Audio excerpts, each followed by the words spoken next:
Dans le podcast de cette semaine, on discute avec Gabriel Durnerin, auteur de jeux dont Flashback Lucy et chef de production chez Playpunk. The beat of the drums echoes in the pulse beat of the young braves. Salut les joueuses, salut les joueurs, je suis Paul Gara. On se retrouve pour une nouvelle interview et aujourd'hui je suis en compagnie de Gabriel Durnerin. Salut Gabriel. Salut. Comment vas-tu ? Très bien. Super. Retour d'Essonne, donc un peu fatigué, mais content d'être là. Oui, retour d'Essonne. Alors, on enregistre cette interview à distance. Gabriel, aujourd'hui, tu travailles chez Playpunk, pour Playpunk, c'est ça ? Exactement, oui. Et c'est quoi exactement ton intitulé de poste ou ce que tu fais pour Playpunk ? Ça varie. Je crois que des fois, il est marqué chef de projet, des fois chargé de production.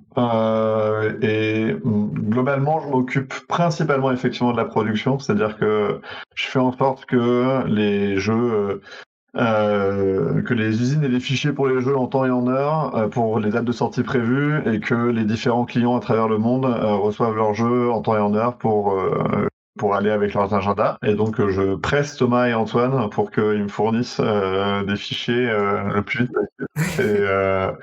Et puis, ouais, c'est beaucoup de coordination sur ça. Et puis après, je fais plein de petites choses parallèles. Par exemple, la présence sur les salons comme Cannes ou Essen, c'est moi qui m'en occupe, ou des choses comme ça. On va revenir un peu sur tout ton parcours.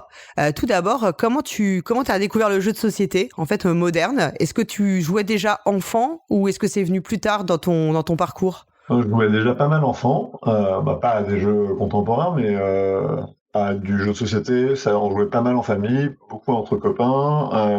J'ai déjà beaucoup à des jeux vidéo aussi. Et la découverte du jeu de société moderne, c'est quand je rentre à la fac en 2003, où avec un petit groupe de copains, c'était une bande qui faisait beaucoup de théâtre ensemble, on s'est mis à faire des soirées-jeux, et ça alternait entre jeux ultra traditionnels type Monopoly et jeux très contemporains genre Puerto Rico. C'est des soirées un peu bizarres au regard d'aujourd'hui. Oui, c'est un grand écart un peu. Oui, tout à fait, oui. Mais c'est là qu'on a commencé à avoir le goût avec un petit cercle de quelques personnes. Et donc, c'était l'époque de la sortie de Time's Up, de ce genre de titres-là. C'était Elixir aussi tournait beaucoup à ce moment-là. Et puis on alternait aussi entre petits jeux et jeux très gamer. Il n'y avait pas de... Pas de hiérarchie. Ouais, il n'y avait pas vraiment de hiérarchie à ce moment-là, oui. Enfin, j'en ai toujours pas trop d'ailleurs, mais en tout cas, on était curieux de tout. Je dépensais beaucoup d'argent dans la boutique de jeux locale. T'étais à Nancy, c'est ça ou... J'étais à Metz, j'ai fait mes études à Metz, dans la même université que Maxime Rambourg, qui, même si on a le même âge que moi, était une année en dessous en termes de parcours universitaire. Mais c'est là qu'on s'est rencontrés. T'as un souvenir de ta grosse claque ludique ? De jeux qui ont changé la donne, il y a Catan, même si maintenant j'aime pas particulièrement le jeu. Je pense qu'à l'époque là, en tout cas, c'est quand même une vraie révélation. Les Chevaliers de la Table Ronde, vraiment très fort parce que coopératif, mais pas vraiment. Enfin, tout ce que le jeu raconte me plaît beaucoup, même si pareil, le jeu a pas très bien vieilli, je pense, sur plein d'aspects. Mais ça a été un gros marqueur, un grand tournant. Et puis c'était le début aussi des loups-garous, donc en termes de jeux d'animation aussi, les loups-garous, ça a été un truc très fort et très marquant à cette époque-là. Ouais. Donc tu dis que tu rencontres Maxime Rambourg. Maxime, je l'avais interviewé il y a un peu plus de 6 mois et c'est vrai qu'il en parlait aussi. Et je sais plus chronologiquement si vous êtes ensuite allé à Lyon, c'est ça ou pas pour... En fait, on se côtoyait un peu de loin, mais pas tant dans le cercle de jeu à ce moment-là. Ce cercle de jeu, il était beaucoup avec quelqu'un qui s'appelle Nicolas Dian, qui tourne encore dans le cercle du jeu de société. Je crois, je suis plus du tout en contact avec lui, mais je crois qu'il a été président de l'association des ludothèques françaises pendant un temps. Et Boris Courteau aussi, qui gère le café jeu de la ville de Cray et qui est désormais membre du jury de l'Asdor. Oui. Et donc c'était tout ça, c'était l'université de Metz, on va dire. On était tous dans ces réseaux-là. C'était en art du spectacle. On était en fac d'art du spectacle, effectivement. Donc on avait le temps de jouer. C'est ça. Oui. Et donc après on est parti à Lyon un an, un peu moins d'1 an, avec Max et Nicolas en question pour un projet qui était très naïf et plein de candeur, qui était de se dire qu'on allait ouvrir un café-jeu, une boutique, une maison d'édition. On a fait un café-jeu, c'est déjà bien. Donc oui, non, le projet n'a pas vu le jour tel qu'il était. Enfin, ça nous a permis de décrémer, de jouer énormément. En fait, Max en a sûrement déjà parlé, mais c'est qu'on avait une routine qui était que le matin on travaillait sur le projet et l'après-midi on jouait à des jeux pour se faire une culture ludique et savoir tout ce qui sortait. Donc on allait jouer des jeux. Moi je m'en fous, je triche. Et puis chez François Hafner aussi, le webmaster de jeusoc.fr, qui avait toute une énorme ludothèque louable, enfin empruntable. Donc on jouait en fonction des tailles de jeu, 5 à 10 jeux dans l'après-midi, et puis on faisait ça tous les jours. Ça vous semblait vraiment important, cette démarche de savoir tout ce qui était sorti, et même de jouer à des jeux qui étaient plus anciens pour ensuite pouvoir travailler dans ce secteur-là? C'était à la fois pour faire une culture, avoir des bases sur lesquelles on pouvait être sûr, qu'est-ce qu'on aime, qu'est-ce qu'on n'aime pas, qu'est-ce qui est bien, qu'est-ce qui n'est pas. Et puis il y avait aussi la logique par rapport à une éventuelle boutique de pouvoir conseiller et donner des avis éclairés en connaissance de cause, en ayant vraiment joué au jeu. On pensait qu'une boutique faisait une forme de sélection un peu, tu vois, comme ça, ce qui est maintenant le cas, mais à cette époque-là, c'était pas tu vois, les boutiques prenaient ce qui existait à juste titre. Et puis ça a permis un autre truc, c'est que en fait on s'est rendu compte qu'on pouvait s'y connaître un peu facilement, entre énormes guillemets, sur les cafés-jeux et sur la boutique, en se renseignant auprès des boutiques, mais sur l'édition on n'y connaissait rien. Ouais. Et donc pour s'y connaître en édition, j'avais contacté tous les éditeurs dont j'avais repéré le nom, en leur disant: est-ce que vous voulez un stagiaire? Je suis pas dans un cursus universitaire, mais juste voilà, quelqu'un qui bosse pour vous gratuitement quelques mois pour pouvoir apprendre des choses.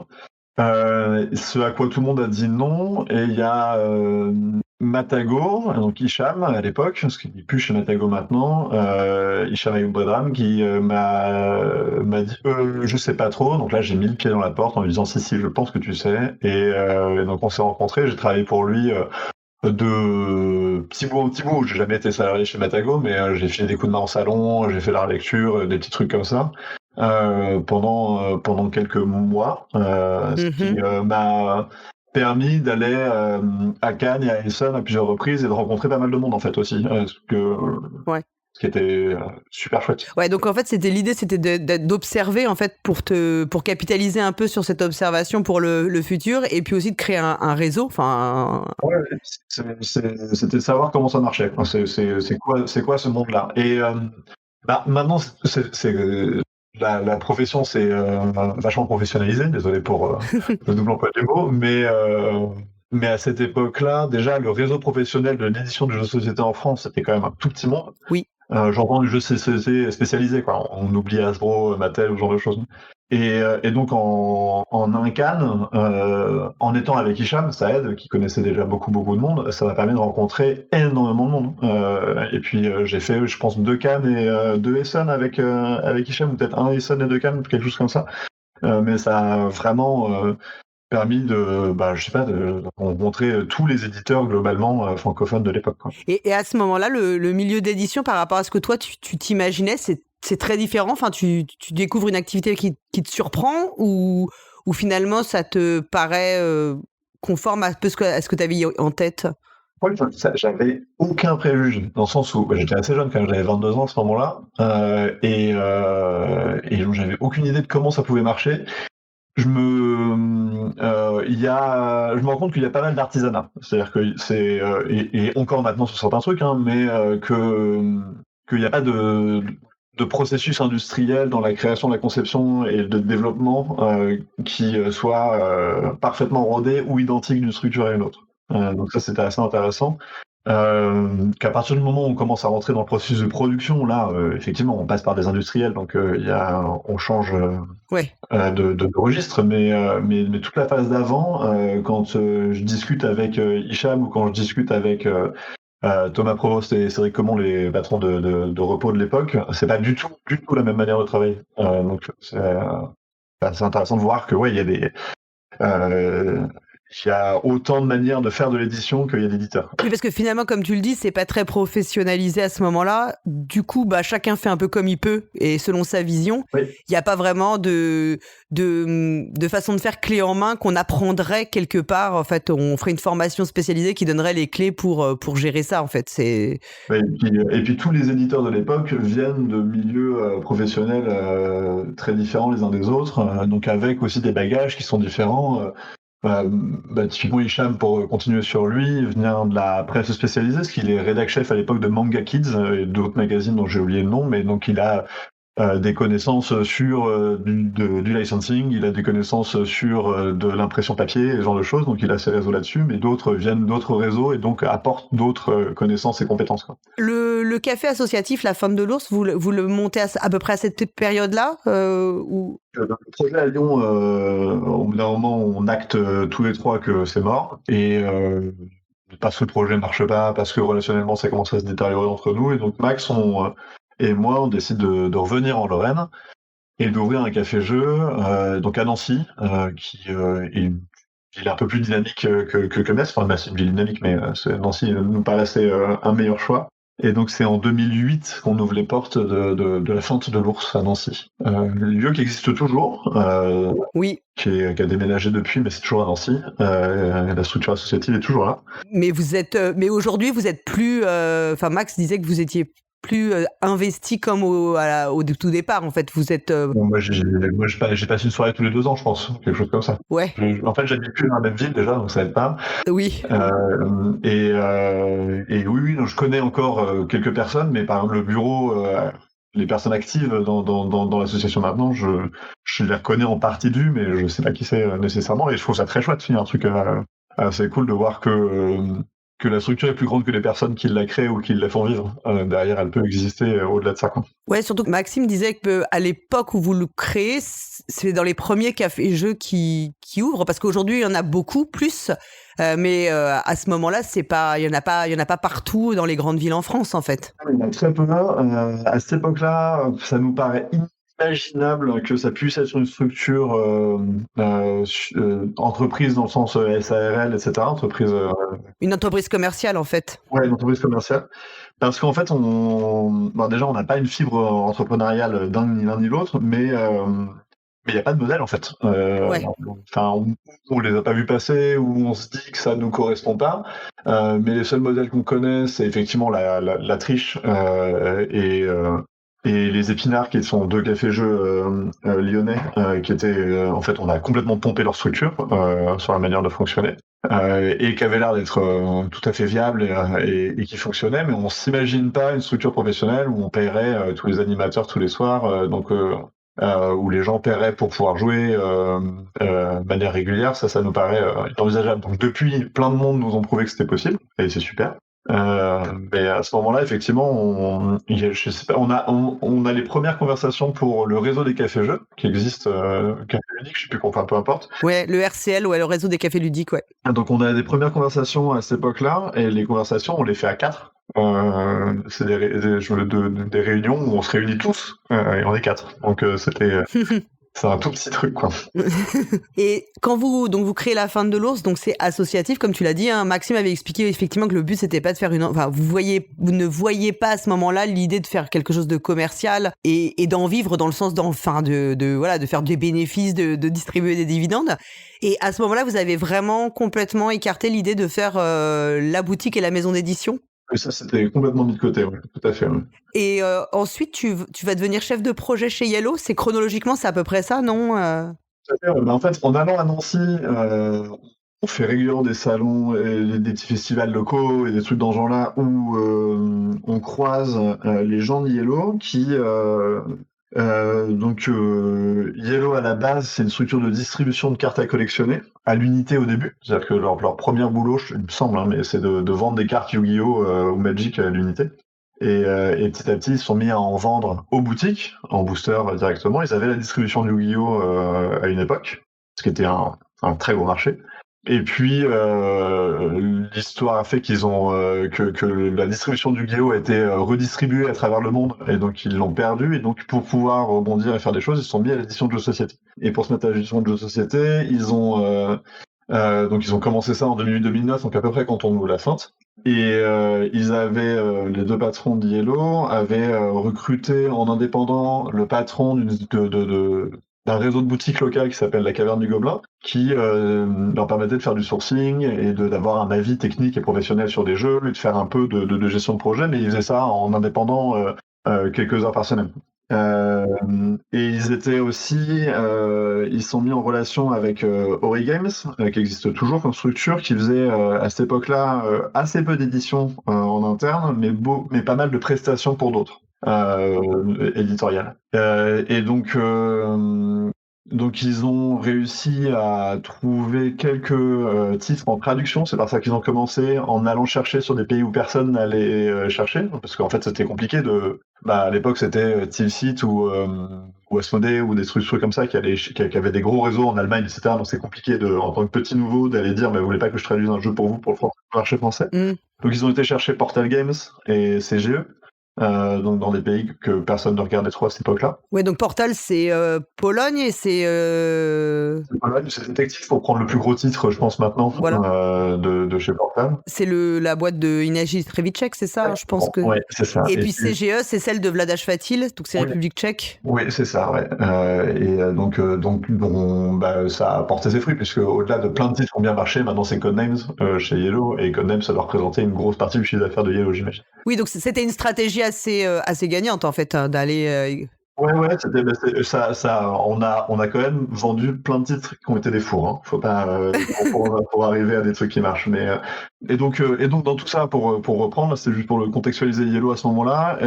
Moi, je les rencontre en salon, je les revois à Cannes. Hicham fait l'article de mes super compétences auprès d'eux pour me dire embauchez-le, et donc on a une discussion et je travaille pour eux. Au début, mes fonctions, c'est des fonctions d'animation, c'est-à-dire que je gère le fait que les cafés-jeux, les associations et les festivals en France reçoivent des jeux, qu'il y ait un peu d'événements organisés, ce genre de trucs. C'est plutôt du relationnel, du coup. T'es plutôt dans une compétence relationnelle, ouais. Ouais, je sais plus quel était le titre, mais c'était faire en sorte que des gens jouent à des jeux en dehors du cadre des gens qui achètent le jeu. Mais très vite, en fait, il y a plein de boulot à faire en éditorial, et donc je prends le relais assez rapidement de Thibaut, donc celui qui est de la Caverne du Gobelin, qui lui se dégage petit à petit d'Yellow, et donc au fur et à mesure, en fait, je prends le poste intégralement, et donc je suis le premier effectivement chef de projet salarié chez Yellow. Chef de projet à cette époque-là, ça veut dire un peu tout et n'importe quoi. En fait, ça dépend des structures maintenant. Mais encore maintenant, de toute façon, chef de projet, c'est un peu un titre valise qui dépend vachement des structures. Mais moi, quand je travaillais chez Yellow, c'était quelque chose qui n'existerait plus trop maintenant, enfin du moins pas des structures dans cette taille-là, et qui a été extrêmement formateur. C'est-à-dire que personne s'y connaissait trop en jeu de société, en processus éditorial chez Yellow, et donc et je ne connaissais pas non plus beaucoup. Mais je m'y connaissais en jeu tout court. Et donc mon boulot, c'était tout du proto à la mise en main jusqu'à ce que les commerciaux le récupèrent dans leurs mains. Ok. Donc c'était cool, parce qu'il y avait plein de choses à faire. Ouais, t'as de l'éditorial, du développement, la gestion de la production, de la logistique. Enfin, t'as vraiment... Ouais, alors je faisais pas tout, mais par exemple, donc je faisais beaucoup de sourcing, ça c'est sûr. Donc rencontrer les éditeurs étrangers pour revoir leurs jeux, et pour la localisation, et le sourcing auteur, donc rencontrer les auteurs pour voir des prototypes et voir ce qu'on éditerait nous à Yellow directement. Je m'occupais beaucoup de la localisation, donc faire en sorte qu'on ait les fichiers, qu'on ait les timings, de négocier les prix, de ce genre de choses. L'éditorial, je le faisais en partie, mais Ori Games faisait quand même une énorme partie de l'éditorial. Typiquement, quand je suis arrivé, King of Tokyo était déjà en cours d'édition, et c'est une collaboration entre Yellow et Ori Games pour arriver au produit. Mais il y avait Ori Games faisait la direction artistique, était en relation avec les usines pour faire les prototypages, ce genre de choses. Donc ça, c'est quand même une part importante du travail. Et faisait la maquette. Et puis après, je m'occupais un peu de production et pas du tout logistique pour le jeu. Cet aspect-là, c'était plus entre mes mains. Mais rien que s'occuper de toutes les localisations, de tous les sourcings et ce genre de choses. Et puis tous les choix éditoriaux qui pouvaient être faits. Alors je faisais pas tout seul, hein, j'avais pas carte blanche, hein, mais c'était super intéressant. Et puis, il y avait quand même une partie business en parallèle. C'est-à-dire que je m'occupais de. Enfin, pour les traductions, typiquement, et même pour les productions internes, je négociais les prix auprès des usines ou auprès des éditeurs tiers pour arriver à un truc où la marge était celle qu'on attendait, ce genre de choses. Donc c'était super intéressant parce que c'était plein de casquettes variées et toutes les casquettes dans une même journée, quoi. Donc, Oui, du coup, ça te permet d'avoir vraiment une vision assez globale de comment fonctionne une maison d'édition et des différents rôles, des différentes fonctions, des différentes tâches à accomplir. Donc j'imagine que c'est très formateur pour le coup. En un an ou deux, j'ai appris, je suis resté plus que ça chez Yellow, hein, mais en même pas un an, j'avais une vision d'ensemble, effectivement, de c'est quoi la vie d'un jeu, qui était assez pointue quand même, quoi. C'est pas, sans savoir, je savais pas faire le boulot de tout le monde du tout, mais au moins j'avais le tableau d'ensemble, quoi. Oui, tu voyais comment les choses s'imbriquaient les unes avec les autres et quel était le processus global finalement. Ouais, tout à fait. À ce moment-là, tu as déjà des envies d'autorat ou pas encore? Pas trop, non. Parce que non, c'était pas un truc qui me travaillait trop.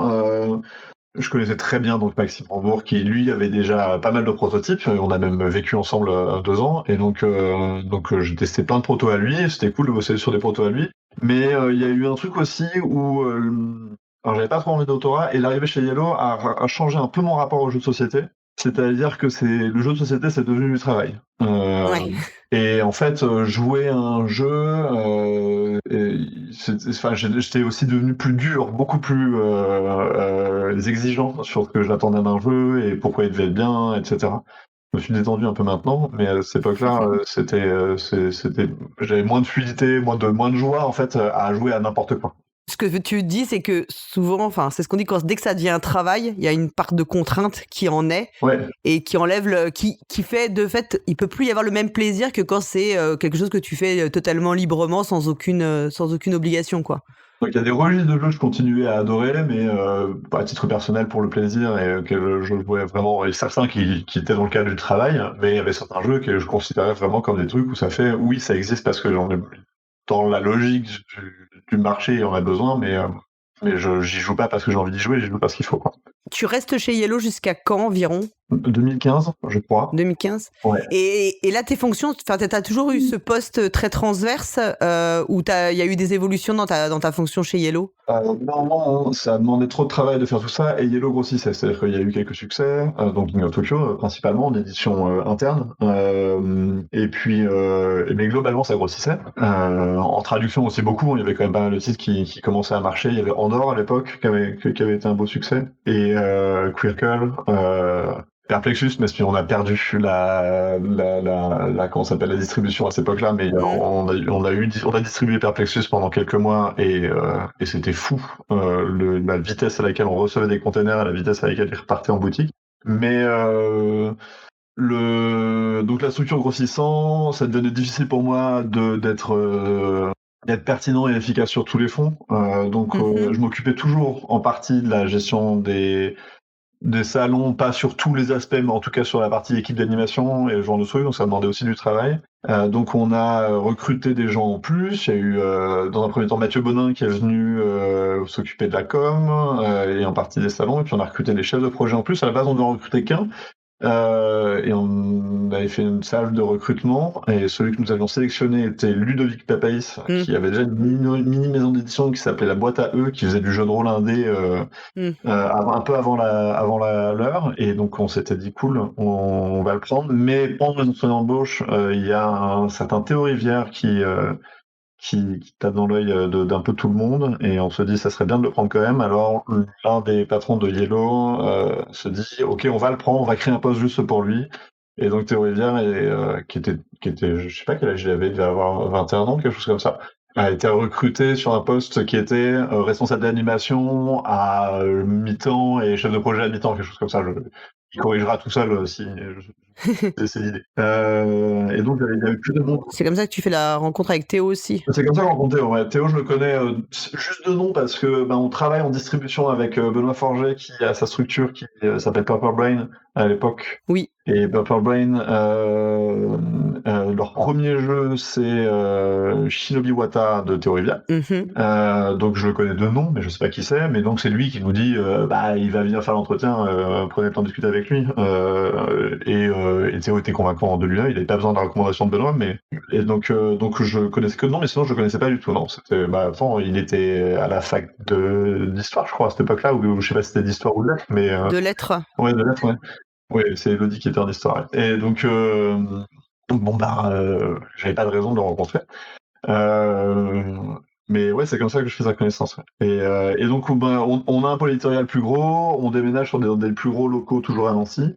Et moi, plus le temps passe, moins je prends de plaisir à être chez Yellow, au niveau relationnel et au niveau aussi, en fait, mon poste change vachement. Enfin, j'ai du mal à m'adapter au fait qu'on cloisonne un peu plus les postes de chacun.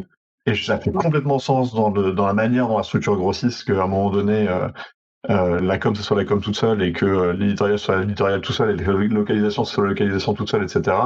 Mais ce côté un peu artisanal qu'on pouvait avoir avant me convenait plus dans ma manière de travailler que ce qu'on était en train de devenir. Et je pense que je serais chez Yellow maintenant, ça ne m'irait pas du tout. Enfin, c'est une structure maintenant, je sais pas, ils doivent être au moins 10-15 à travailler dans l'éditorial chez Yellow. Ouais, en fait, c'est parce que, en gros, plus la structure grossit, plus les organigrammes se figent, et chacun a une spécialité qui sort beaucoup moins de sa fiche de poste, en fait. Et alors que toi, ce que t'aimais, c'était plutôt, au contraire, le fait d'y avoir une certaine polyvalence. Oui, tout à fait. Et puis la facilité avec laquelle on allait dans le bureau du chef des commerciaux pour parler de l'éventualité d'un truc, et puis oui, c'est ça, il y avait la polyvalence. Ouais, la fluidité des échanges aussi, j'imagine, qui est plus lourde quand t'as une grosse structure, en fait. Ça restait, quand je suis parti, on était peut-être 15 au total, donc ça restait accessible. Hein. Oui. Mais malgré tout, ça tendait vers quelque chose où je me sentais pas bien, et s'ajoutait à ça le fait que j'étais pas dans les meilleurs termes de relationnel avec une partie de l'équipe, et donc j'ai fait le choix de partir en rupture conventionnelle tout de même, mais j'ai fait le choix de partir. Ouais. Et à ce moment-là, tu vas monter une salle d'escape, c'est ça ? Ouais, alors je pars en ayant en tête l'idée de faire une salle d'escape game. Au départ, le projet c'est de le faire à Nancy, avec Guylaine qui est ma compagne en game designeuse, parce que on en avait fait plusieurs en amateur, et c'était très très bien. Donc on avance pendant à peu près 6 mois sur le projet nancéen, et en fait, on n'a pas beaucoup de fonds, et donc le projet avance à son petit rythme, mais c'est un peu compliqué. Et puis je vais à Essen, on est en 2015, donc je pense. Je vais à Essen pour le plaisir, et les Repos Productions payent un coup comme ils le font régulièrement. Et donc je discute avec Cédric et Thomas, que je connaissais bien parce que je les voyais souvent en salon, et puis au ludopathique de Bruno Feduti. Et donc on discute de ce que je deviens, et de Repos, et tout, etc. Et puis je leur dis que je me lance dans Escape Game, et ils me disent c'est super parce que nous, faudrait qu'on en discute. On aimerait beaucoup se lancer dans Escape Game, mais on a des sous à mettre, des choses comme ça, mais on n'a pas le temps. Et, ok, cool. Moi, c'est exactement l'inverse. Donc discutons-en. Donc on a fait quelques réunions pour jauger ce qu'on pourrait faire ensemble à Bruxelles, parce que le cahier des charges était que ça soit à Bruxelles, parce que le RoboProd est une structure bruxelloise, donc ça faisait sens que ce soit là-bas. Et puis en fait, le potentiel commercial d'un escape à Bruxelles est beaucoup plus important que le potentiel commercial d'une escape à Nancy. Et donc Guylaine et moi-même avons déménagé à Bruxelles pour monter Escape Prod, donc à côté du Mannequin Peace, au cœur de Bruxelles. Et ça ouvre en septembre-octobre 2016. Et donc là, t'es quoi ? Tu fais toute la gestion, t'es game master aussi, là, tu redeviens un peu polyvalent ? Ouais, alors au début, oui. Au début, je suis chef d'entreprise toute casquette. Je m'occupe pas vraiment du game design parce que Guylaine le fait. On a en interne un ingénieur qui fait l'électronique et qui donc... Par contre, et puis les décors, on les fait en interne. Je fais plus Sur le game design, j'ai plus le sentiment, pour reprendre le parallèle avec le jeu de société, d'être éditeur. C'est-à-dire que il y a des idées qui sont proposées, je dis oui, c'est cool, mais ça serait mieux aussi, ou non, ça c'est pas possible parce que c'est trop cher, ou genre de choses, quoi. Et donc, plus inspecteur des travaux finis, quoi. D'accord. Mais sinon, ouais, je fais de la gestion. Je fais pas mal de game master au début. Après, au bout de un an ou deux d'activité, on a quand même pas mal d'animateurs qui travaillent pour nous. Parce qu'en fait, on a commencé avec juste 2 salles. Maintenant, Escape Prod, c'est 7 salles en interne, ouais, 7 salles. Et puis on a une autre structure qui s'appelle Mystery Bag, qui sont des escape games dans les rues de Bruxelles. Donc t'as un sac à dos avec des poches fermées cadenassées. Tu fais un parcours dans les rues de Bruxelles et t'as des énigmes pour trouver les codes qui ouvriront les poches de ton sac, ce qui te donne le matériel pour aller te balader ailleurs dans la ville et faire d'autres trucs. Donc on a ces 2 structures-là qui existent, et en tout, il doit y avoir, je sais pas, 10-15 salariés, alors pas 10-15 plein temps, 10-15 salariés en tout. Donc l'animation, moi j'ai arrêté de m'en occuper, en tout cas au quotidien. Je faisais des renforts, des coups de main, mais mon quotidien c'était beaucoup plus de la gestion d'entreprise à tous les niveaux que ça puisse impliquer, de RH, de finance, d'administratif, et puis de résolution des problèmes, parce que c'est quand même beaucoup ça, en fait, de gérer une entreprise. Mais c'est amusant parce que tu disais que quand vous aviez commencé avec Maxime, vous aviez pas forcément cette fibre entrepreneuriale très développée. Là, tu es à fond dans dans une société commerciale avec tout ce que ça implique en termes de gestion, d'administratif. Pour le temps, c'est passé par une entreprise privée pour laquelle je travaille pendant 5-6 ans, et je pense que ça change un peu le rapport aux choses. On est aussi là porté et financé par Thomas et Cédric, qui sont aussi des entrepreneurs à succès en plus, puisque Roboprod, c'est quand même un succès éditorial assez improbable et peu reproduit. Et donc ça change un peu la dynamique. Mais on n'est pas non plus dans un plan et une logique de conquête du monde. C'est-à-dire qu'on n'est pas en train de se dire qu'on fait le Coca-Cola de l'Escape Game qui va essaimer partir. Non, mais parce que ça se faisait, si tu veux, déjà, à cette époque-là, il y avait pas mal de gens qui étaient dans des logiques de franchise, de trucs comme ça. Et c'est très bien, c'est pas la question. Mais là, il y avait un truc il y avait un plaisir de le faire, en fait. Plus que, c'était important que, en interne, en tout cas, et on a beaucoup poussé dans cette direction-là, que ce soit des salles dont on soit fier, dont on soit content, qu'on les fasse vivre, qu'on les bouge au fur et à mesure, qu'on s'adapte au retour des joueurs, qu'on se contente pas d'un truc acquis, mais qu'on aille, qu'on le creuse au fur et à mesure, quoi.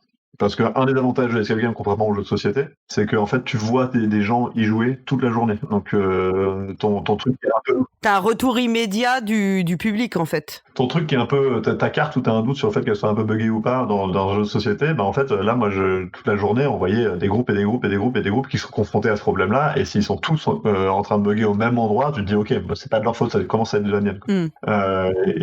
Donc, c'était vachement intéressant, ça, en termes de relation au test, et à la manière dont tu peux faire évoluer ton produit. Là où dans une société, une fois qu'il est sorti de l'usine, c'est figé. Alors tu peux toujours faire des errata ou des petites améliorations de réimpression en réimpression. Là, tu avais la possibilité de très vite, en une journée, de modifier ta salle pour que tous les groupes suivants ne rencontrent pas ce problème-là. Donc en changeant un peu l'ergonomie, en changeant des petits détails, la manière dont les indices sont envoyés, ce genre de choses. À peu près, on a dit que c'était 2016 le lancement d'Escape Prod, et peu après tu vas avoir des jeux dont tu vas être auteur qui vont sortir. Tu disais au tout début que tu n'avais pas encore cette volonté d'être game designer. Ouais. Et là, quelle est l'évolution? C'est le passage par l'escape game, tu penses, qui a fait aussi changer les choses, ou... Je pense que la première chose qui fait qu'on s'est lancé dans le jeu de société, c'est, je dis on parce que les premières créations c'est avec Guilhem, c'est parce que Hicham, avec donc on revient à lui, toujours patron de Matago à l'époque, co-patron, me recontacte en me disant « Hey, j'ai appris que t'étais dans les escape games, ça tombe bien parce que pour Room 25, très gros succès de Matago à l'époque, on voudrait faire une extension sur le thème des escape games. » À ce moment-là, quand il me fait la commande, il n'y a pas de jeu d'escape games, ça n'existe pas. Il n'y a pas encore Unlock, il n'y a pas encore Exit qui sont annoncés, donc on se dit « Ouais, cool, super idée, adaptons le principe de l'escape game dans la société, sur la contrainte de Room 25. » Donc c'est ça le premier déclencheur, c'est se dire en fait il y a quelqu'un qui a besoin d'un jeu, donc on va le faire. Donc on l'a fait à deux, et on a fait ça en parallèle juste avant de déménager. On l'a fini juste avant de déménager à Bruxelles. Finalement, tu utilises ta compétence, votre compétence de connaissance des escapes pour le transformer l'intégrer dans un jeu de société déjà existant, mais dans une extension. c'est ça, exactement. Globalement, le travail des tâches a été que Guylaine a fait toutes les énigmes, et moi j'ai déterminé la structure ludique, comment ça fonctionnait, parce qu'il fallait en faire un jeu, quoi, et s'adapter à la contrainte de Room 25. Et donc, l'extension n'a pas du tout marché. Hein. Elle est sortie aussi très tard, bien longtemps après qu'on ait fait le prototype, et il y a Unlock et Exit qui sont sortis entre temps. Enfin, il y avait un truc où la hype était un peu descendue, et c'était une extension d'un jeu, donc ça rajoutait une contrainte en plus. Mais c'était quand même une première expérience assez enrichissante. Et l'autre truc qui fait qu'on s'est lancé dans le jeu, c'est que à Paris et Ludique, il y a une soirée chez quelqu'un.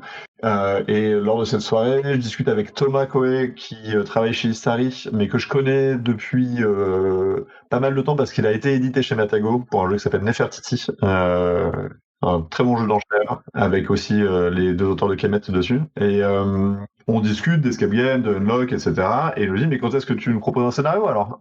Et donc j'ai dit, ok, je savais pas que c'était possible, c'était super, je pensais que vous étiez tout en interne. Et donc là j'ai pris Guylaine avec moi, parce que en termes de design d'énigmes, je suis en parfaite confiance. Et puis à cette époque-là, il y avait Théo avait aussi déménagé à Bruxelles, donc parce que c'est l'autre partie de l'histoire, c'est que Théo a commencé à travailler chez Repos Productions à peu près quand j'ai commencé à travailler sur le projet d'Escape Prod, donc on a déménagé à Bruxelles à quelques mois d'écart, donc on se voyait beaucoup. Et donc on s'est mis tous les trois à bosser sur un scénario d'Unlock, et qu'on a proposé aux Space Cowboys, qui a d'abord été refusé pour être ressorti du placard sur une histoire un peu rigolote. C'est que à un moment donné, ils recrutaient en interne un nouveau chef de projet Unlock, spécifiquement pour faire du développement sur Unlock, et ils lui ont fait comme test, voilà, tiens, un projet qu'on a refusé, prends-le et dis-nous ce que t'en ferais pour qu'il soit bien. Donc c'est tombé sur le nôtre, ils ont rejoué le nôtre, et ils ont fait, mais en fait c'était pas mal, quoi. Il faudrait bouger ça, mais globalement c'est cool, quoi. Et donc ils nous ont rappelé en disant, ah, si en fait on va le faire. Donc c'est celui qui s'appelle, qui est dans la boîte Unlock Epic Adventure au final, c'est ça? Le nom de la boîte, je ne saurais plus le dire, le scénario c'est Mission 07. Voilà, Mission 07, où on incarne des agents secrets avec des rôles, des personnages spécifiques qui sont incarnés, c'est ça? Ouais. Et qui, même si c'est plus un gimmick qu'une vraie notion de game design, est découpé en deux sections. C'est-à-dire qu'on fait une première partie, et puis à la fin de la première partie, on nous envoie faire une deuxième partie. Parce que dans l'histoire de développement du proto, au début, on voulait faire deux scénarios qui suivaient. Au final, ça s'est raccourci en un seul scénario en deux parties, mais donc ça a été aussi le deuxième point d'entrée dans du jeu de société, où je me rends compte que je peux le faire, en fait, et que je sais le faire. Enfin, que je sais le faire. J'y arrive pas du tout à tous les coups, mais en tout cas, c'est possible. Mais tu sens que tu as plus cette fibre quand même quand il y a un scénario derrière, où tu es plus à l'aise, parce que tu joues à tous les jeux, c'est ce que tu disais. Hein. Ouais. À aucun moment, tu te dis, maintenant que j'en ai fait 1-2 avec Unlock, je vais peut-être faire un jeu de gestion, je dis n'importe quoi, mais tu vois, ou un jeu beaucoup moins thématisé. Ou est-ce que t'as déjà le sentiment que t'es attiré plus t'es plus à l'aise dans la création quand il y a une histoire avec, je mets ça entre guillemets, pour faire un raccourci, quoi, mais... Oui et non, parce que là, il y a des prototypes qui sont en cours de développement, où globalement le thème pourrait changer. Enfin, ça changerait quelques petits trucs dans la structure du jeu, mais pas grand-chose. Et qui sont très mécaniques dans leur approche. Il y a des catégories de jeux sur lesquelles j'irai jamais, où j'ai aucune appétence, où je vois même pas quel serait le déclic qui me ferait. Je ferais jamais du Stefan Feld ou ce registre de game design, quoi, du jeu à ressources ou de machine à points de victoire. Pour prendre un truc récent, Château Combo, je suis incapable de designer un truc comme ça, c'est pas possible, quoi. Oui, avec c'est les jeux qui se designent avec des tableurs Excel, c'est ça tu veux dire? Ouais, félicitations à ceux qui le font, hein, y a pas de jugement du tout, hein, c'est trop cool, mais ça me parle pas, je vois pas la porte d'entrée, quoi. Là où effectivement, quand je commence à raconter une histoire, en fait si je fais un peu d'analyse, je pense qu'il y a deux points d'entrée, qui me donnent envie de bosser sur un jeu. C'est soit une base mécanique extrêmement simple, à partir de laquelle on peut itérer et faire plein de petites variations, et où je me dis, ok, cette base mécanique, elle est simple, mais elle est efficace, elle me donne envie d'en faire plus. Mais c'est vraiment un truc tout bête, quoi. Pour prendre des jeux très connus, des bases mécaniques genre Seven Wonders, à mon tour, je choisis une de mes cartes en main, je la joue, on passe les cartes au suivant, ok, on a la structure, et ça, ce registre de base mécanique me plaise beaucoup, et me donne envie. Et puis l'autre aspect, c'est effectivement un truc narratif fort. mais je me méfie du narratif pur. C'est-à-dire qu'il faut quand même qu'il y ait du jeu derrière, qu'il y ait un truc à faire. Oui, tu n'iras pas dans des jeux narratifs peut-être que très extrêmes où il y a peu de mécanique, enfin où il y a quasi pas de mécanique et peut-être Ouais. je pense à Pour la Reine par exemple qui est un mix entre du jeu de rôle et qui est ultra léger. Enfin il y a pas de règles en réalité, on suit les cartes et on fait un peu ce qu'on y veut quoi. Bon, pas mal de gens puissent prendre du plaisir. Moi, j'ai plus l'impression de jouer à un jeu d'impro théâtral que d'un jeu. Je trouve ça intéressant, mais c'est pas ce que j'attends d'un jeu. On est sur un truc très à la frontière, quoi. Et en même temps, bon, c'est plus complexe, mais j'ai beaucoup aimé Alice is Missing, qui est aussi du jeu sans gagnant et perdant et sans maître de jeu. Enfin, c'est juste du jeu pour raconter une histoire, quoi. Mais Alice is Missing assume plus le fait d'être un jeu de rôle. Là où Pour la Reine est un peu dans un entre-deux. Ouais. Ensuite, tu vas travailler aussi sur Château Aventure. Ah oui, tout à fait, oui, c'est vrai, c'était cool. C'est où donc Château Aventure qui est, il me semble avoir entendu que c'était Ludovic Papaïs qui connaissait le jeu d'origine, parce qu'en fait c'est une. C'est plus que ça, c'est que Ludovic Papaïs, en fait le jeu d'origine qui s'appelle Parsley Games, de je sais pas. Voilà, c'est ça. Quel auteur de Château Aventure. C'était Parsley Games, c'était un truc disponible en ligne ou en convention aux États-Unis, c'est tout. Je crois que c'est Yard A. Sorensen qui a le jeu d'origine, il me semble. Hein. C'est possible, ouais, je ne saurais pas te le dire, mais très bien. Et Ludovic Papaïs, avec la boîte à eux, donc sa structure de micro-édition de jeux de rôle indépendants, l'édite en français. C'est un livret, mais ça ressemble à du fanzine, quoi. C'est un livret en impression agrafe d'une 20aine de pages, quelque chose comme ça. Il sort quelques scénarios en mode marque-page, c'était plutôt malin, c'est des scénarios qu'il a imprimés où c'est juste un marque-page. D'un côté du marque-page, il y a le texte, de l'autre côté, il y a le plan. Donc il en a fait quelques-uns comme ça. Et en fait, moi je découvre le jeu par lui. Non, je crois que je lui achète en salon et puis après on en discute quand on travaille chez Hello. On en discute quand on travaille chez Hello régulièrement, quoi. Et à cette époque-là, le jeu narratif, bof, quoi. Il n'y a pas encore Time Stories qui a essuyé les plates pour plein de monde, ou derrière les Unlock et compagnie. Il y a Andorre qui arrive à ce moment-là, un peu après, et qui commence à donner un peu ce ton de jeu à scénario, one shot. Une fois que tu les as fait, tu les as fait. Même si Andorre c'est ultra mécanique, mais il y a quand même il y a un truc où le jeu périme, quoi. Oui. Et donc on en discute régulièrement en disant ça serait cool quand même une édition un peu plus luxueuse avec peut-être je sais pas des cartes pour faire des objets. Time Story c'est aussi un jeu qui m'a beaucoup tapé dans l'œil parce que Manu Rosoy m'avait proposé le proto avant de décider de signer pour Space Cowboys, ce que je comprends parfaitement. À l'époque où il me le présente, Yellow, on a à peine sorti King of Tokyo, alors que Space Cowboys c'est monté par les stars de l'époque du jeu de société, donc j'entends parfaitement qu'il aille chez eux. Mais en tout cas, moi quand j'avais vu le proto, il y avait un truc de j'adore ça, quoi. Je veux le faire, c'est évident.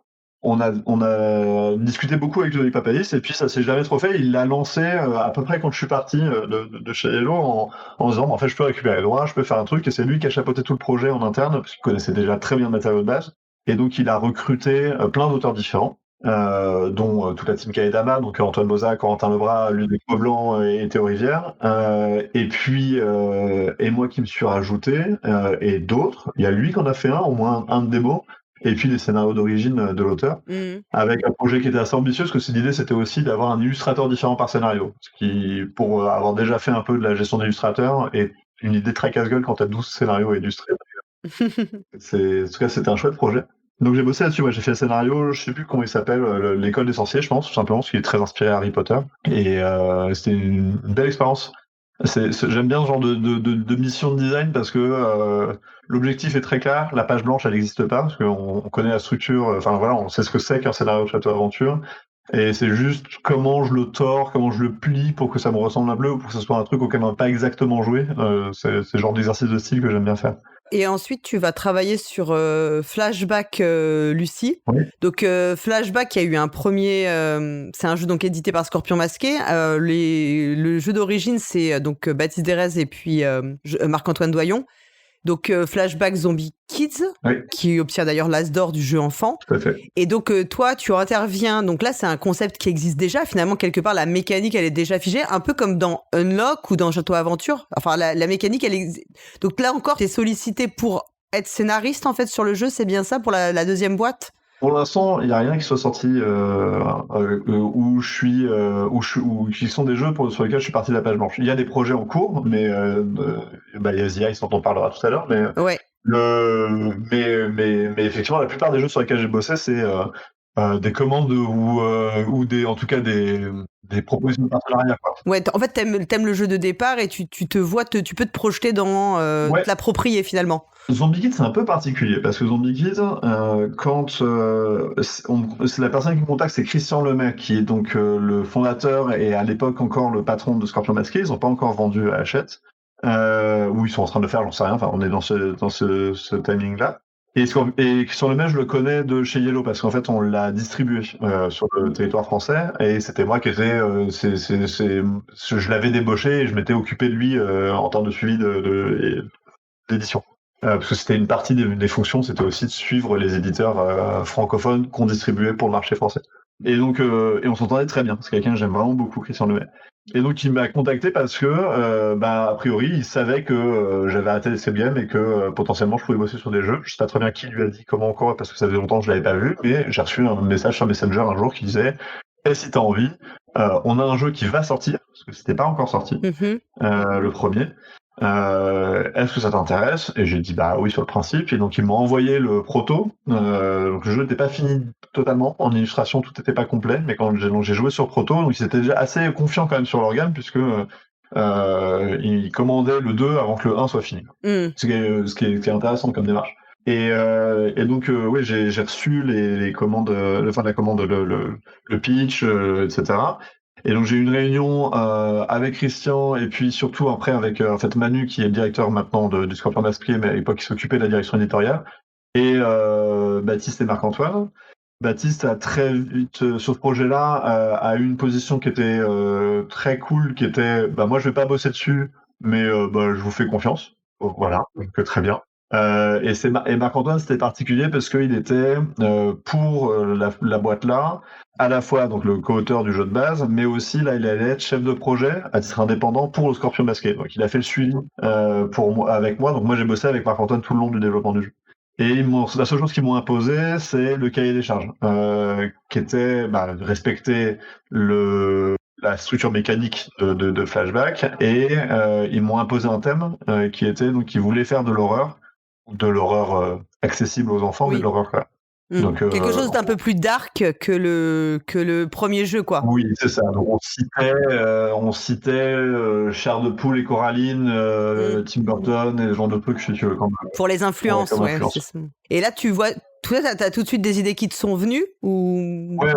Je leur ai proposé plusieurs choses. Je leur avais proposé un truc plus à la Suspect de Guillaume Montiage chez Studio H, qui était de se dire ok, c'est le même personnage mais c'est des histoires complètement indépendantes, et donc un personnage, je sais pas, c'est Scooby-Doo quoi. Ils vont dans un manoir hanté, ok, après ils vont dans une pyramide, ok, après ils vont dans un, je sais pas, au Loch Ness, etc.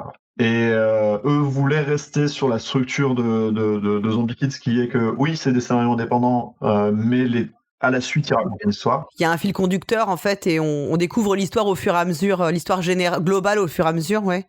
Zombie Kids, c'est même globalement un long scénario découpé en 3 chapitres. Mais l'histoire se suit narrativement en direct, quoi. Et donc sur Lucie, on en est. J'en suis venu assez rapidement à dire ok, à ce moment-là, si on prend qu'un seul cadre, on va prendre le cadre le plus emblématique, qui est la maison hantée, qui m'est venu le plus évidemment possible, et on va itérer sur le thème de la maison hantée. Donc je leur ai proposé je pense 5 ou 6 pitchs simples de scénarios qui étaient des scénarios de chapitres, j'entends par là, de dire dans la salle de maison hantée, il pourrait y avoir un chapitre où il se passe ça, dans la salle de maison hantée, il pourrait y avoir un chapitre où il se passe ça, etc. Et on en est venu avec ce personnage commun qui Lucie, elle est arrivée très tôt dans l'histoire. Donc pour ceux qui n'ont pas joué au jeu, Lucie est donc une jeune fille qui, quand elle prend un objet d'une personne qui a disparu, est projetée dans la vision de ce moment de la disparition. Ce qui me permet de raconter plein d'histoires. En fait, si elle va dans une maison hantée où il s'est passé plein de trucs, elle trouve X objets et chaque objet renvoie à un scénario. Ouais, donc tu dis le personnage de Lucie, il arrive tôt, donc c'était la volonté d'avoir un personnage féminin assez fort, hein, d'ailleurs, hein, pour...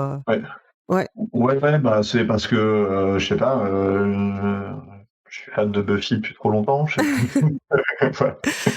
Puis j'aime bien ce registre de personnages. Oui, il y avait un truc qui me touchait assez bien. Et puis en fait, je savais aussi que mon histoire allait tourner autour d'une histoire de sorcellerie. Alors, je fais du semi-spoiler sur le contenu de la boîte, mais donc ça me paraissait logique que le personnage moteur de l'histoire soit une femme. Ça faisait sens, quoi.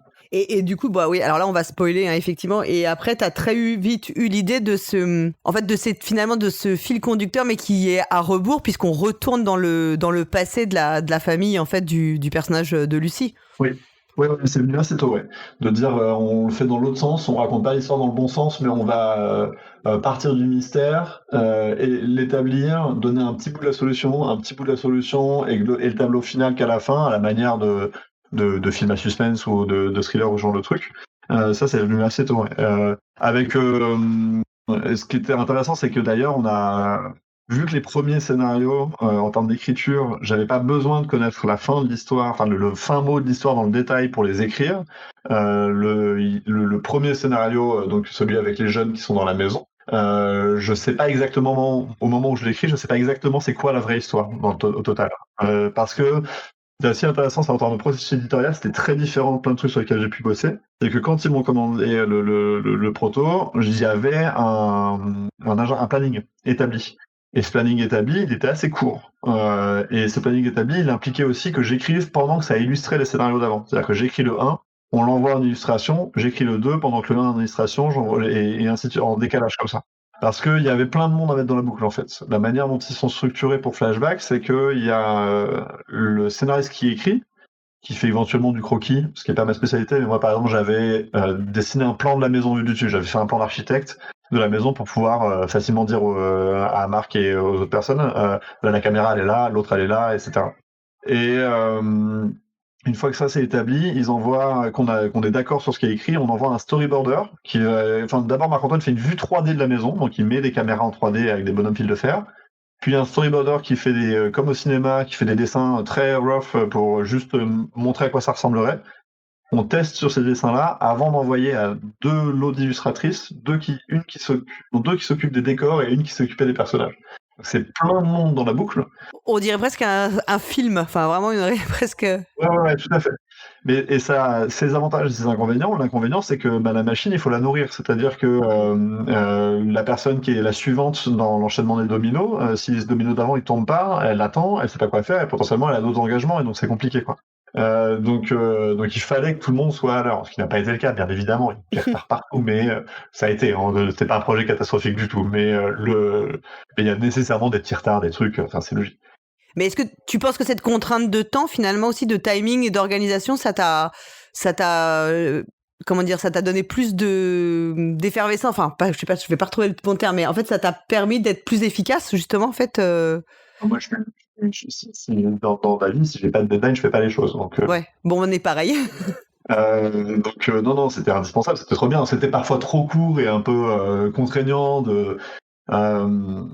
En fait, ce qui était compliqué, c'était de se dire que, ok, quand je suis en train d'écrire le 2, le 1, il est figé. Et ça, c'était dur. Parce que, en fait, quand on écrit le 2, il y a des idées qui disent, en fait, non, mais attends, si ça, il se passe ça dans le 2, il faut qu'il y ait ça dans le 1. Donc, attends, on fait un peu de rétro-design, quoi. On revient dans le sens, je sais pas, rétro-ingénierie plutôt. On revient dans le sens pour pouvoir améliorer ce qui est avant, ce qu'on a pu faire un peu, mais au bout d'un moment, on pouvait plus, quoi. Au bout d'un moment, quand on était sur le 4e scénario, c'était compliqué de revenir sur le premier. Ouais. Bon, rien de dramatique.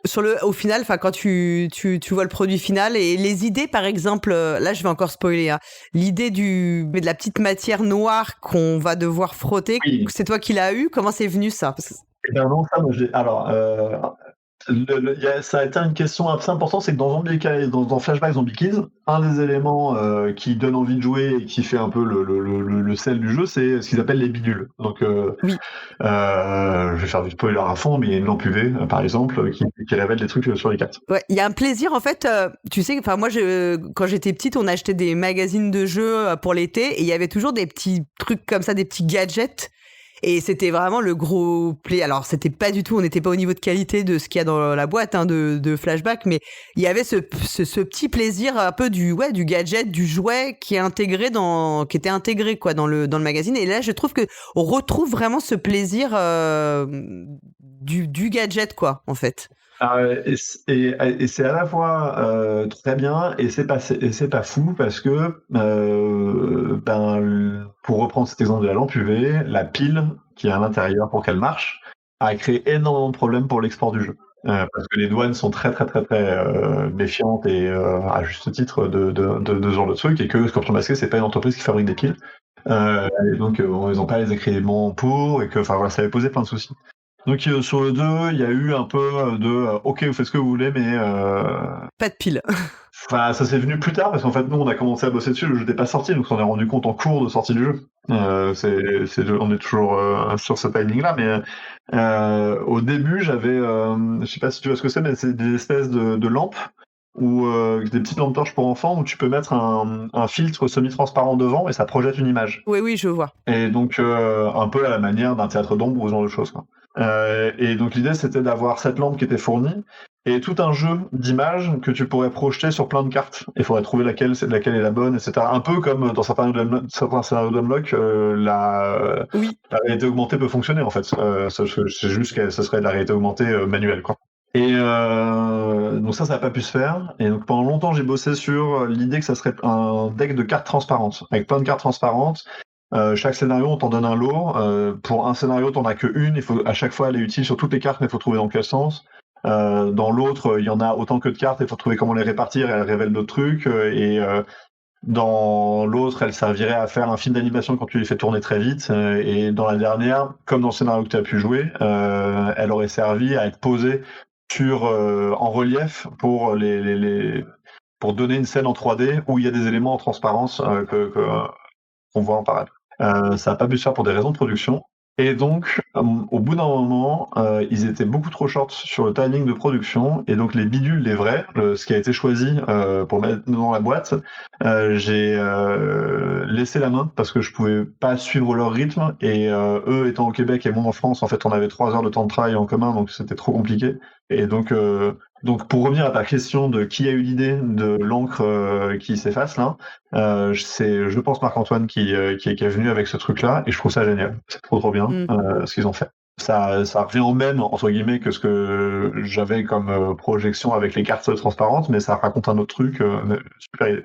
Donc, et puis le feeling est génial. Tu te fais amener à affronter dessus, tu te rends compte que ça disparaît et qu'il y a quelque chose qui apparaît en dessous. Exceptionnel. Et puis la troisième boîte qui est en cours de développement, c'est de nouveau Baptiste et Marc-Antoine qui la font ensemble. Pour avoir vu passer des trucs, ça va de nouveau renouveler les choses. Elle sera plus orientée adulte, et ça sera a priori plus du long scénario un peu dense avec plein de trucs. Donc je suis assez impatient de voir ce qu'ils en ont fait. Donc ça a l'air très cool. Bah écoute, on va maintenant parler jeux de rôle, parce que ça, j'en ai déjà parlé aussi dans les émissions. Quand on fait les émissions de jeux de rôle, on va parler de The Heist, qui est un jeu de rôle que tu as écrit avec Théo Rivière, oui. Et auquel tu as eu la super gentillesse de nous faire jouer pour nous faire découvrir le jeu. C'est une idée qui est venue depuis longtemps ou pas d'écrire un jeu de rôle avec Théo, ou c'est à un moment vous avez eu un déclic et vous vous êtes mis tout de suite à écrire? C'est plutôt la première option. C'est-à-dire qu'en fait, avec Théo, donc on habitait à Bruxelles ensemble. On n'habitait pas ensemble, mais on habitait vraiment pas loin l'un de l'autre. Et donc la plupart de nos soirées jeux, c'était chez eux ou soit nous deux chez eux, soit eux deux chez nous. Et dans les soirées jeux, il y avait le fait qu'on faisait du jeu de rôle à peu près tous les 15 jours ensemble. Quelque chose comme ça. Donc on a joué 3-4 campagnes de Donjons et Dragons avec eux. Et puis plus des petits one-shots, d'autres trucs. Et puis j'organisais beaucoup de week-ends jeux de rôle. J'en organise toujours beaucoup, mais pas beaucoup. 1 ou 2 par an de week-ends où pendant 3 jours, on fait que du jeu de rôle. On continue sur un seul scénario en un bloc avec un début et une fin. Et j'adore ça, et c'est trop bien, et on aimait bien jouer ensemble. Et on s'était dit, ça serait cool de faire un jeu ensemble. Je sais pas trop quand est-ce que c'était dans la bout de conversation. Tiens, imaginons un jeu de rôle ensemble à un moment donné. Et donc on s'est calé un rendez-vous, parce qu'en fait c'est le meilleur moyen à un moment donné, c'est plutôt de se dire qu'on est peut-être qu'on pourrait faire des choses, fixons 2 heures où on ne parle que de ça, quoi. Et là, moi je suis venu avec une intention, c'était pas nécessairement du braquage, mais mon intention c'était d'émuler ce qu'on appelle dans le jeu vidéo les immersive sims, donc ce qui est un terme un peu générique pour dire les jeux où tu as un vrai choix sur la manière dont tu vas aborder les choses techniquement. Donc c'est, pour prendre des séries connues, c'est Deus Ex, c'est System Shock, c'est Civ, c'est des jeux où t'es devant la porte, tu peux autant péter la gueule du garde que trouver le conduit d'aération qui mène de l'autre côté, que crocheter la porte discrètement derrière le personnage, etc. Et Hitman, la série des derniers Hitman, c'est le cliché de ça. Et j'adore ça, je trouve ça très intéressant. Et je trouvais ça intéressant parce que le jeu de rôle, en fait, dans sa proposition, par défaut, propose ça. L'idée même du jeu de rôle, c'est de dire, faites ce que vous voulez.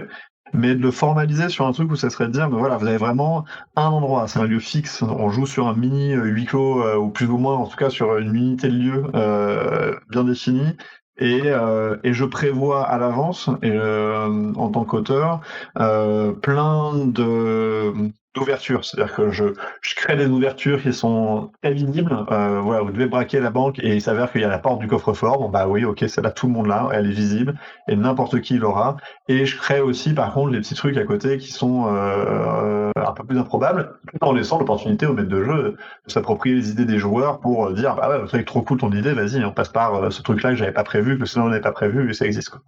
Donc ça, c'était l'intention, c'était de se dire, ok, on fait de l'immersive Sims en jeu de rôle, ce qui est un peu un paradoxe, mais et on s'était dit aussi, ça serait cool de faire un jeu très simple. Alors, peut-être qu'on peut jouer à Donjons et Dragons et qu'on avait envie de plus de simplicité, mais j'aime beaucoup Donjons, mais c'est quand même souvent usine à gaz quand même sur plein d'aspects. Mécaniquement, c'est plus lourd que quand tu joues à d'autres rôles, d'autres jeux comme du PBTA, où c'est quand même assez... C'est sûr. Ça apporte une dimension... la mécanique d'un jeu raconte quelque chose du jeu en lui-même, et donc ça apporte autre chose et c'est intéressant sur plein d'aspects, mais c'est quand même très spécifique, quoi. Et donc on s'était dit, ok, c'est cool, faisons un petit jeu. L'idée, c'est de faire un PDF recto verso en print à la demande à prix libre. Enfin, pas print à la demande, pardon, mais en PDF à imprimer à la maison à prix libre, quoi. Donc, c'était ça, on s'était dit en termes de produits, on fixe ça. Ouais, donc quelque chose de très léger, quoi. Ouais, c'était vraiment... comme il y a de temps en temps, on voit en ligne, je suis un grand suiveur de ce marché-là, mais des productions de plein d'auteurs qui sont des trucs vraiment... Sur itch.io, là, t'as beaucoup d'auteurs indés, comme Martin, notamment, qui proposent plein de jeux de rôle que tu vas, effectivement, acheter en PDF et ensuite... souvent, ça tient en un format très réduit, quoi. Ouais, c'est ça. Et puis j'aime bien les auteurs comme Martin ou Ino, qui écrit des trucs potentiellement plus longs, mais il y a cette notion de simplicité, de pas le système c'est 4 lignes et on est parti, quoi, on joue, quoi. Et ça, je trouve ça assez intéressant. C'est bien plus que 4 lignes, ça bien, mais voilà. Oui, bien sûr. Et donc on était parti là-dessus et on a parlé assez vite d'avoir une résolution mécanique avec des cartes à jouer, en disant, ok, prenons un truc aussi que les gens ont chez eux. Par défaut, les gens hors dehors du cercle gamer ont plus facilement un paquet de 52 cartes qu'un set de dés. Tout à fait. Ouais. Donc on est parti sur cette base mécanique à partir de cartes assez tôt.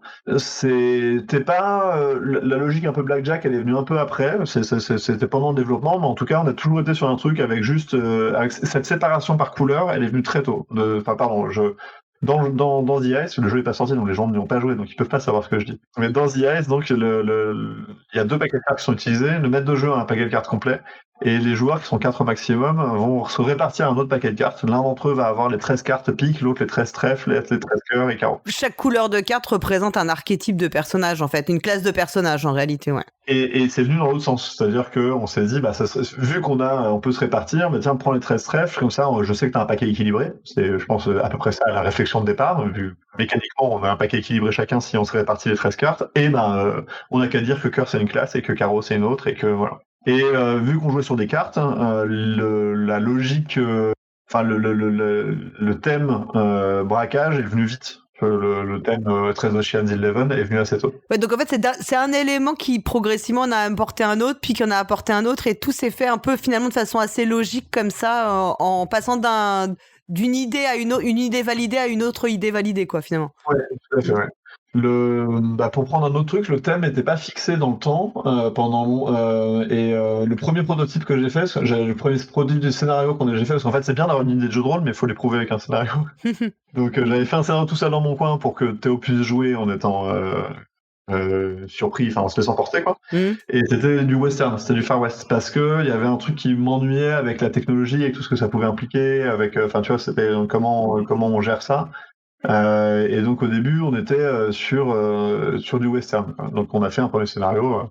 Je sais pas si j'ai encore des films quelque part, mais de braquage d'une petite banque. Je pense que je jouais aussi à Red Dead Redemption 2 à l'époque. Donc, et assez vite, on a déterminé que ça serait plutôt contemporain parce qu'en fait, dans le western, il y avait un truc qui nous posait des problèmes d'un point de vue thématique.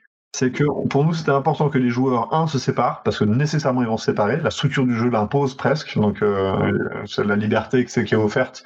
Et l'idée de dire, appropriez-vous le lieu, donc les joueurs resteront jamais en paquet à se déplacer tous ensemble.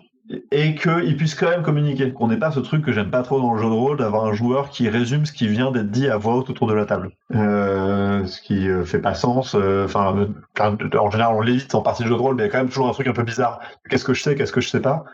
J'ai conscience que tu es en train de te taper une patte contre quelqu'un alors que tu es de l'autre côté de la carte et donc je peux pas le voir. Est-ce que il y a urgence pour moi aussi? Non, alors je fais semblant. Voilà. Donc là, on s'était dit, ok, il faut que les joueurs, ils ont un système d'oreillettes. Tout ce qui se dit à table, tout le monde l'entend, tout le monde en a conscience. On l'a tordu dans l'autre sens en se disant, vu que tout ce qui se dit à table, tout le monde l'entend, tout le monde en a conscience, c'est la même chose pour les PNJ. C'est-à-dire que tous les PNJ qui sont autour de vous, ils entendent tout ce que vous dites. Donc, sachez-le, quoi. Mais la conversation entre joueurs est la même que la conversation entre personnages, pardon. Donc, c'est venu assez vite comme idée. Et puis, qui dit oreillette dit contemporain. Donc, en fait, on a switché le thème pour dire que ça se passait à une époque contemporaine parce que ça marchait plus si on était dans le passé.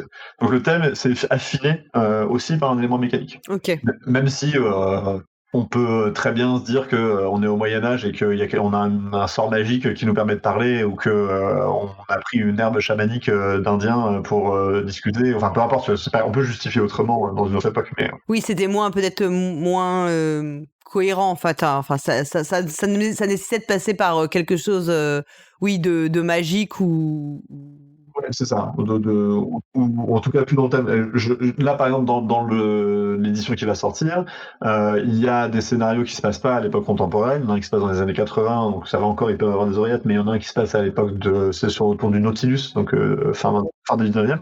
Il n'y a plus de justification et si le maître de jeu en a absolument besoin d'une, ça va très bien. Mais nous, en ce moment-là du processus créatif, on avait besoin de cette justification, elle nous rassurait, elle nous permettait d'être à l'aise sur notre truc, etc. Maintenant, je m'en fiche, c'est pas très grave. Ouais.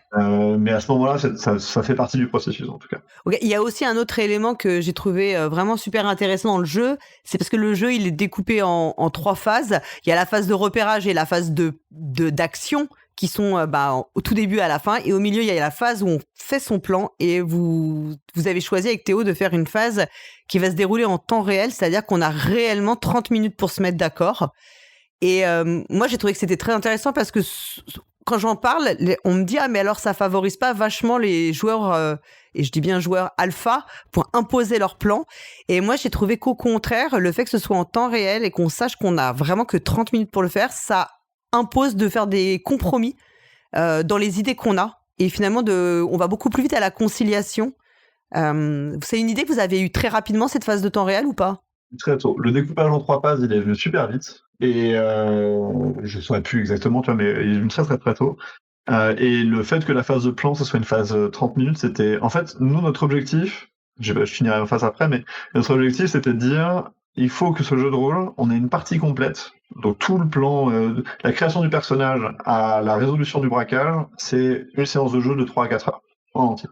Et donc, partant de là, on s'est dit, ok, c'est cool, mais les joueurs, quand il va falloir faire un plan, ils vont être insupportables. Et comme n'importe quel joueur de jeu de rôle, ils vont passer 6 heures à discuter du moindre truc, et à pas être sûr, et à vérifier, je sais pas, pour prendre Donge, leur livre de sorts, s'ils ont pas un truc improbable à proposer. Ce qui a sa saveur, hein, c'est très bien, mais je trouve ça important de le timer. Donc, en tant que maître de jeu sur du jeu classique, j'ai tendance à rappeler à l'ordre les joueurs quand ils sont devant la maison qu'ils veulent braquer et qui sont en train d'en discuter depuis 2 heures, qu'à un moment donné, il y a quelque chose qui est bizarre d'un point de vue cohérence. Mais là, cette idée, elle est venue assez vite de venir en 30 minutes, aussi parce qu'on a assumé, du fait qu'on utilisait un paquet de cartes et du fait qu'on était établi comme étant du monde du jeu, parce que Théo, c'est un auteur qui est quand même assez prolifique dans le jeu de société et connu, se dire, en fait, on va mettre des éléments de jeu de société, quoi. C'est pas grave, on a mis des paquets de cartes, on va mettre un truc qui a un timing formel, ce qui se fait pas dans le jeu de rôle, ça existe très peu, en tout cas, pas à ma connaissance. et d'imposer ça. Et effectivement, je suis d'accord avec toi. La plupart du temps, ça crée des plans qui se tiennent à peu près et des plans qui assument de pas se tenir en entier. C'est-à-dire que régulièrement, les joueurs finissent en disant ouais, avec ça c'est bon, on peut y aller, on verra. Alors que dans de la vraie mise en de plan où les joueurs peuvent en discuter pendant 2 ou 3 heures, ils ont envie d'avoir l'ensemble de leur plan qui est établi. Or, la structure même d'une partie de jeu de rôle fait que de toute façon ça va pas marcher. Il y aura un couac, il y aura un truc qui va pas aller, etc. Donc tout établir à l'avance, c'est marrant, mais bon, voilà quoi. Et c'est aussi venu de la structure des films. Parce qu'en fait on est très inspiré par le cinéma de genre de braquage quand on crée le jeu. Et dans un film de braquage, il y a toute une phase de recrutement, donc la création du personnage, il y a toute une phase de repérage, et puis à un moment donné où on se pose autour du blueprint, et on va nous faire un montage parallèle où d'un côté on voit les personnages en train de parler devant le plan, de dire ah ouais moi, toi tu vas faire ça, lui il sera déguisé en ça, etc. Et en parallèle on voit souvent passer Ocean's 11 mais d'autres la scène se déroulait pour de vrai. Ouais. Sauf que c'est une scène fantasmée, c'est pas ce qui va se passer pour de vrai. Et ce truc-là, qui est souvent très court. Oui, il y aura forcément un couac, c'est ce qui va donner des rebondissements et tout, ouais. Et ce montage-là, qui est souvent assez short, qui est souvent, tu vois, c'est 5 minutes de film à tout casser, quoi, nous plaisait bien, et donc réussir à émuler ça était plutôt cool. Ouais. Et ouais, et moi je trouve que ça fonctionne vraiment bien et ça évite, comme tu dis, les atermoiements. Moi j'ai connu des parties où à passer 45 minutes pour savoir si on allait utiliser des parachutes, pour savoir si les parachutes existaient à cette époque-là. Enfin, et au bout d'un moment, t'arrives, ça fait 2 heures que tu discutes et quand tu dois faire le bilan de qu'est-ce que c'est ton plan, en fait tu te souviens même plus parce que ça fait 2 heures que t'as fait 15... T'as fait tellement de propositions, tellement de trucs qu'on sait même plus exactement ce sur quoi on s'est accordé, quoi. Alors que là, finalement, c'est assez efficace. Oui, c'est ça. Et en même temps, tu as ces 30 minutes qui sont réservées. Donc ça permet aussi d'éviter des joueurs un peu, prendre de références très geek, mais à la Leroy Jenkins, quoi, qui foncent dans le tas avant que la conversation soit terminée. Et que ça puisse poser problème parce qu'en fait on n'a pas encore discuté du plan que tu lances déjà ta boule de feu, quoi. Ouais, c'est ça, ouais. Et donc là, t'as 30 minutes. Ces 30 minutes sont là pour ça. Donc, de toute façon, tu vas participer à cette conversation et ton impatience, elle va être limitée puisque de toute façon, tu l'as et puis t'as le stress toi-même de vivre ces 30 minutes, quoi. Le jeu, là, il était prévu pour septembre. Il est prévu pour septembre. Enfin, il était prévu, je crois, pour septembre, mais il a été un peu décalé. C'est la sortie. Je pense que c'est octobre-novembre. Je ne vais pas donner de date parce que je la maîtrise pas, mais je crois que moi, je vais à Octogone mi-octobre, 20 octobre, et le jeu est censé être sur le stand à ce moment-là. Alors, je sais pas si c'est quelques exemplaires d'avance et que les backers sont pas livrés en premier et que la sortie boutique c'est pas novembre, mais avant Noël. En tout cas, oui, ça va arriver là dans les. Ok. Écoute, je sais pas s'il y a autre chose que tu veux ajouter. Je pense qu'on a fait un bon tour d'horizon. Non, c'est cool. En tout cas, je te remercie beaucoup et je te remercie d'autant plus pour la partie de The Ice que tu nous as fait jouer parce que du coup, nous, on a une de nos joueuses qui l'a précommandé, donc on est sûr d'y rejouer bientôt. Chouette. Il y a une campagne dedans en plus, enfin une campagne entre guillemets. Il y a 3 scénarios qui se suivent avec une histoire et tout, hein, avec du lore. On va bientôt découvrir ça. Je te remercie encore de ta disponibilité, de ton temps. Et puis, du coup, on se verra à Octogone parce que j'y vais aussi. Avec plaisir. Et on remercie tous les auditeurs et auditrices qui écoutent le podcast. Et puis, salut Gabriel, à bientôt. Salut.